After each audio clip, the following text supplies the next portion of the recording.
Well, it wasn't him. It was the T-Mobile Arena. They announced that Cyril Gane will be fighting John Jones. The relevance of that being that Francis Ngannou is not a part of the undisputed heavyweight title fight, which is coming up. And that is because he's parted ways with the company. After extensive negotiations, this has been going on for almost 2 years now between Dana White and Hunter Campbell. Dana said last night at the press conference that Hunter and Ngannou must have went to 350 dinners, talking over the finer points of the deal, trying to come to a conclusion, trying to come to a resolution, and trying to get the Predator back inside the octagon where he belongs. Listen, they couldn't come to a deal. He's gone away. He's a free agent. They're not going to hold on to that exclusive negotiation period. They've let him go completely. So Ngannou is, as of today, as of yesterday, as of whenever, he's a free agent. And he can fight wherever he wants.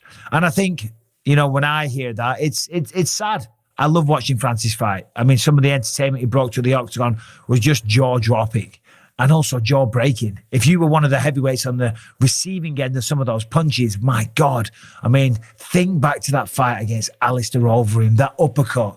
He nearly decapitated poor old Alistair. My God. If there's one knockout that scares you to death, it is that one there. I mean, a lot of people in attendance that night thought that Ngannou might have actually, you know, taken away Overeem's ability to live. Man, he killed him inside the octagon. But fortunately, that didn't happen. But my God, it was a scary one.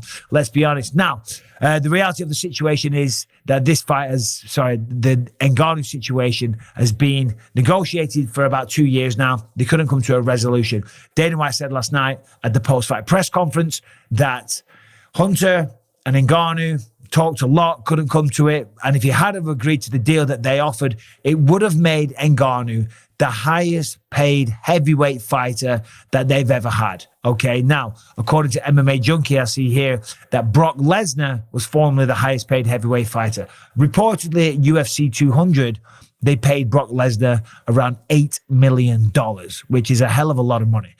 Prior to that, I think for his regular fights, he was getting somewhere in the region, again, according to MMA Junkie, somewhere in the region of $2 to $3 million. So certainly not a bad day's work, but Ngannou, you know, I think when he hears about potential fights with the likes of Tyson Fury in the boxing world, he's hearing these big numbers that they make and he wants to be a part of that, wants to make the most out of his career before it's time to hang it up and call it a day.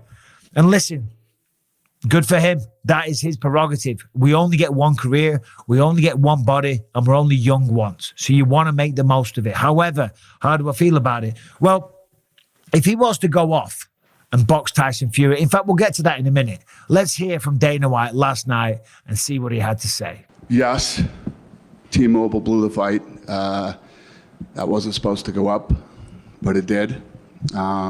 This is for the official heavyweight title. You know, we've been working on a new agreement with Francis for like 2 years now.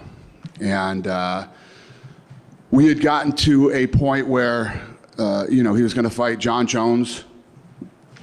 And many who believe, including me, that he's the best of all time, you know, for the heavyweight championship.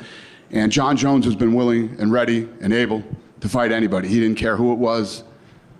Could have been anybody in the heavyweight division. He was ready to go. And Francis, we offered Francis a deal that would have made him the highest paid heavyweight in the history of the company. More than Lesnar, more than anybody. And he turned the deal down. So, you know, I don't know, you know, we get to this point where I've told you guys this before. If you don't want to be here, you don't have to be here. You know, I think Francis is in a place right now where he doesn't want to take a lot of risk. Feels like he's in a good position where he could fight lesser opponents and make more money. So we're gonna let him do that. We're gonna release him from his contract. We're gonna give up our right to match, and he can go wherever he wants and do whatever he wants. Yeah, that's where we're at.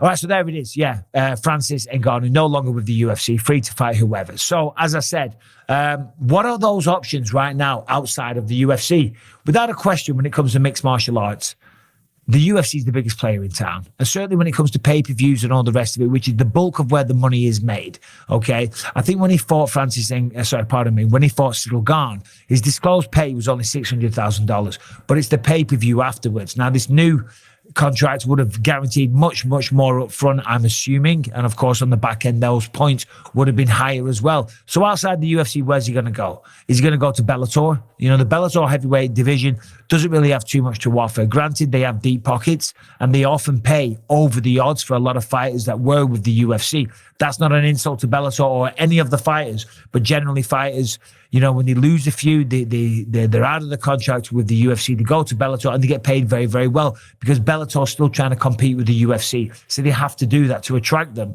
And